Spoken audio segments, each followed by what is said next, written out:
पुण्यात्मा,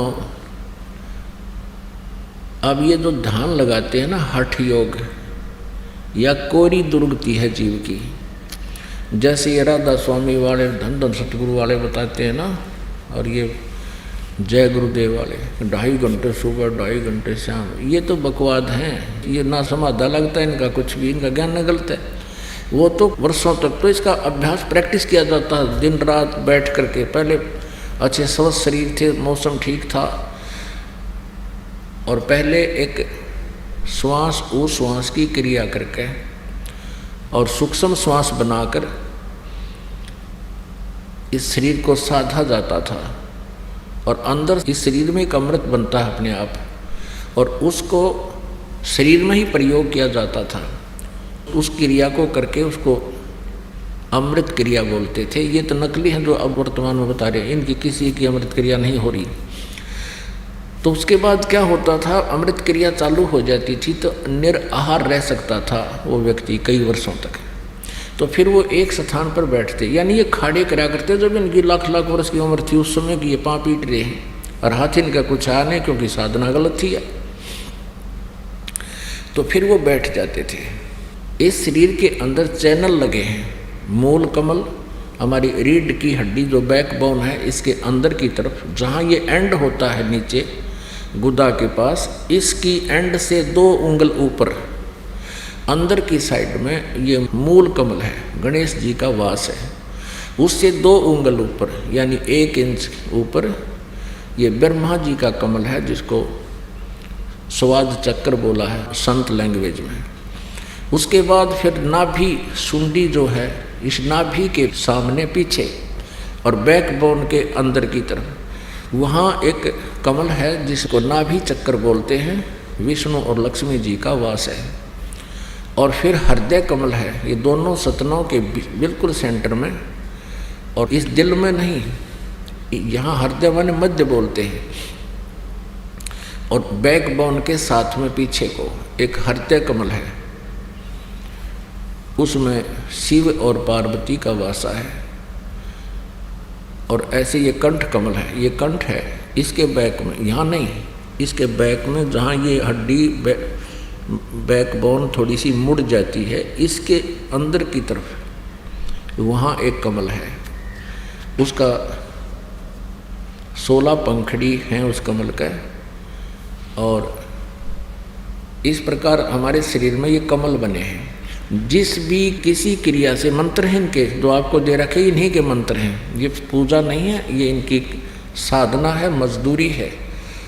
यहाँ से निकलने के लिए ऋणमुक्त होना है। फिर त्रिकुटी कमल है इसके पीछे, यहाँ नहीं है वो, इसका बताया जाता है यहाँ पिछली साइड में है, जहाँ बैकबोन के साथ ऊपर नाड़ी जाती है। उसके बाद फिर एक ब्रह्मलोक को जाता है एक रास्ता, जिसको नाड़ी बोलते हैं, शरीर की नाड़ी है, वैसे वो रास्ता नजर आता है जो समाधिस्थ जीव हो जाता है। तो ये साधक क्या करते हैं, ये समाधिस्थ होने का प्रैक्टिस करते हैं, और ये बैठे रहते हैं कई कई वर्षों तक। तो पहले तो निराहार रहने का जो के योग्य शरीर को तैयार करने में कई वर्ष लग जाते हैं, 10-12 वर्ष, सब कुछ त्याग कर उसी क्रिया को करते रहें। फिर उसके बाद समाधिस्थ होने की प्रैक्टिस करने में बहुत समय लगता है। फिर समाधिस्थ होता कैसे है कि उसका कोई कमल खुल जाता है, उसका कोई चैनल ऑन हो जाता है, और उस चैनल में जो भी प्रोग्राम आ रहा होता है, यानी उसको ये जीव देखता रहता है।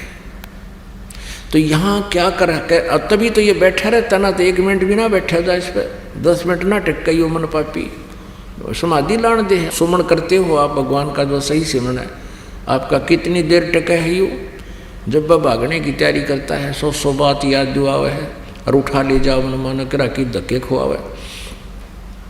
तो इसमें ना काल को ऑब्जेक्शन, क्योंकि बैठा रहेगा अपना जीवन नष्ट कर लेगा।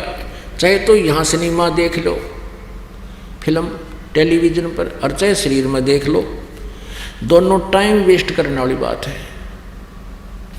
अब ये क्या कर रहा था, ये मार्कंडेय ऋषि है, इसको महास्वर्ग में इसकी समाधि चली गई, इसकी सुरती चली गई, एक अंदर एक दिव्य दृष्टि है और उस दिव्य दृष्टि की ये आध्यात्मिक क्रियाओं से हो जाती है। उस दिव्य दृष्टि की भी रेंज होती है, क्षमता होती है। तो उसकी दिव्य दृष्टि ब्रह्मलोक में पहुंच गई, महास्वर्ग में। वहाँ महा इंद्र है और वहाँ और ज़्यादा अच्छी खूबसूरत देव और देवियाँ हैं। तो मार्कंडेय ऋषि वहाँ पिक्चर देखा था ऊपर ब्रह्मलोक की, और जो ये ओम नाम का जाप करते थे इससे ब्रह्मलोक प्राप्ति होती है। और वो ये देख लेते हैं कि वहाँ किसा माल है। अब जिस ऋषि ने वो देख लिया कि वहाँ इतने सुख हैं, कि ऐसे सुख माने हैं कि नाच गाने बकवास ठाठ अच्छा पोस्ट हो जा, वहाँ देवता बन जा। तो मार्कंडेय ऋषि ने ये कन्फर्म हो गया कि वहाँ ऐसी सुख है और वो प्राप्त होगा इस ओम के नाम से। ओम नाम प्लस में ये हठ योग, ये ऐसे करते रहे। हठ योग से सिद्धियां हो जाती हैं और तप बन जाता है। तप से ये किसी जन्म में राज्य को प्राप्त करते हैं, चक्रवर्ती राजा हो जाते हैं, बड़े बड़े प्राइम मिनिस्टर बन जाते हैं, बड़े बड़े अक्षेत्र के। तो काल फिर इनके ऐसी बिरान माटी कर रहे हैं। और उसको ये था कि फिर मैं जो साधना कर रहा हूँ मैं ब्रह्मलोक में जाऊँगा और वहाँ मुझे ऐसी औरतों के डांस देखने को मिलेंगे, उनका भोग करने को मिलेंगे। तो इन ऋषियों को वो तत्वदर्शी संत मिला नहीं। ये दुर्वेद अध्याय नंबर 40 के मंत्र 15 से ले लिया कि ओम नाम उस पूर्ण परमात्मा का है, और उधर से ब्रह्मा से के लोक वेद से काल के द्वारा दिए गए अज्ञान से उसने ये हठ योग आकाशवाणी की थी, तप करो तप करो। जैसे हठ योग किया करते थे, खड़े होकर तपस्याएं करते थे, ये कोरी बकवाद थी, ये मनमाना आचरण था। हम सोचा करते थे कि ऐसे ही भगवान मिलेगा, हमारा नंबर नहीं आ सकता, हम बाल बच्चे भी नहीं त्याग सकते, भगवान संन्यास लेने से ही मिलता है। ये अज्ञानता से हमारी सोच थी। अब तत्व ज्ञान की रोशनी से हमें ज्ञान हो गया कि वो तो डले डोया करते। उसके विषय में कहा कि डंब करें डूंगर चढ़ें। डंब माने पाखंड करते हैं, ऊंचे स्थान पर जाकर बैठ जाते हैं, नुआसन पदम लगा के धूना लगा के चमटा गाड़ गए कि दूर तो दिखा किसी ने महात्मा बैठा है। और हमने सोचा करते भाई यूँ मिला कर भगवान, अज्ञानता के कारण। उसके विषय में सूक्ष्म वेद में कहा है कि दंभ करें डूंगर चढ़ें। डूंगर माने ऊंचे स्थान पर, पहाड़ी पर बैठ जाते हैं। दंभ करें डूंगर चढ़ें अंतर जीनी झूल, और जग जाने बंदगी कराइए वो है सूल बबूल है। जनता ने सोचे ये भक्ति कर रहा है तो बबूल के सूल बोल किकर के कांटे बोल रहा अपने अगत में, क्योंकि साधना शास्त्र विरुद्ध है। तप से राज मदमानम जन्म तीसरे शुक्र स्वानम। तपेश्वरी सो राजेश्वरी, राजेश्वरी सो नरकेश्वरी। जितना अधिक तप करेगा उसको अधिक राज मिलेगा, अधिक राजा अधिक समय तक नरक में डाला जाता है। क्योंकि तप से राज मदमानम, इतना अभिमान हो जाता राजा में, आगा पीछा कुछ नहीं देखता, ना जाने कैसी सजाएं दे डालता है, ना जाने कितने जीवों को मरवा डालता है अपने राज को सुरक्षित करने के लिए। फिर उस बच्चों को सारे भोगने पड़ते हैं। तो परमात्मा कहते हैं जग जाने बंदगी करें, ये वो है सूल बबूल। ये तप कहाँ से लाए? किसी भी सदग्रंथ में तप करने का आदेश नहीं। सदग्रंथ माने गीता और वेदों में, और ना ही सूक्ष्म वेद में, तत्व ज्ञान में जो परमात्मा ने बोला। गीता अध्याय नंबर 17 के श्लोक नंबर 5 और 6 में तो ये कहा है कि जो शास्त्र विधि को त्याग कर और मनमाना घोर तप को तपते हैं वो राक्षस लोग इस कमलों के अंदर बैठे सभी प्राणियों के जो मुखिया ब्रह्मा विष्णु महेश आदि और मुझे भी वो क्रस करते हैं, उनको राक्षस स्वभाव के जान। ये हठयोग कहाँ से लाए? श्री देवी भागवत के अंदर एक प्रसंग है 3 स्कंद में। ये क्या करते हैं रहस्य तो परमात्मा ने बताया है, दास ने भी आपको बहुत बार रूबरू किया है कि ब्रह्मा जी अपनी उत्पत्ति बताता है नारद जी को कि अपने पुत्र को कि मैं कमल के फूल पर बैठा था, मुझे नहीं मालूम है कहाँ से उत्पन्न हो गया। आकाशवाणी हुई तप करो तप करो। मैंने 1000 वर्ष तक तप किया। फिर कहा सृष्टि करो। तपो तपो कर वाक्य सुनाया, लो कर चोबन मेरी माया, लो कर चोबल मेरी माया। ये सूक्ष्म वेद में भी ऐसा ही कहा है।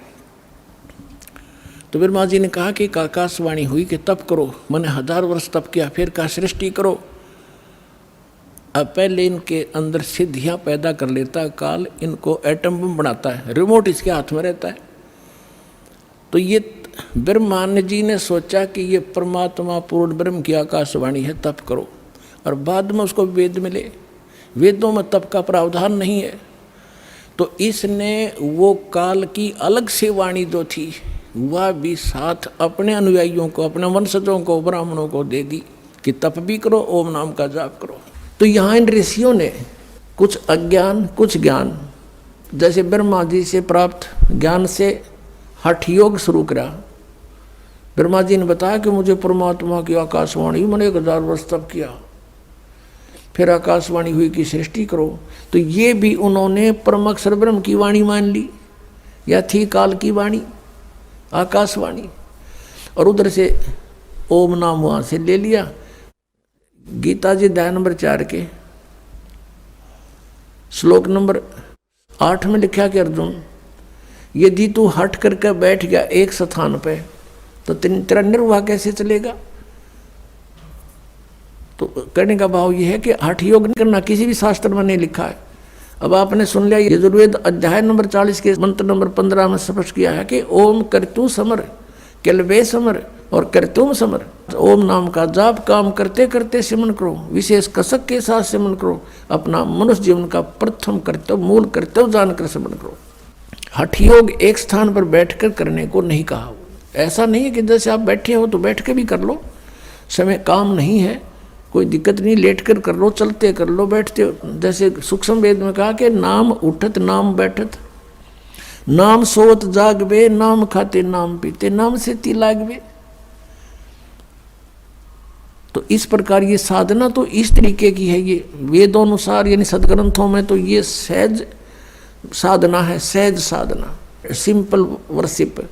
और इन्होंने अपने हठ योग ज्ञान से इसको इतना कठिन बना दिया। कोई तप करता खड़ा होकर, कोई उल्टे पैर करके, ऊपर न पैर नीचे को सिर करके, कोई व्रत रख के, कोई पहाड़ों पर जाता भगवान को खोजने के लिए, और कोई कुछ अन्य मंत्र करता है जैसे हरे कृष्ण कृष्ण कृष्ण हरे हरे राधे राधे श्याम मिला दे। ये गीता जी में है कहीं?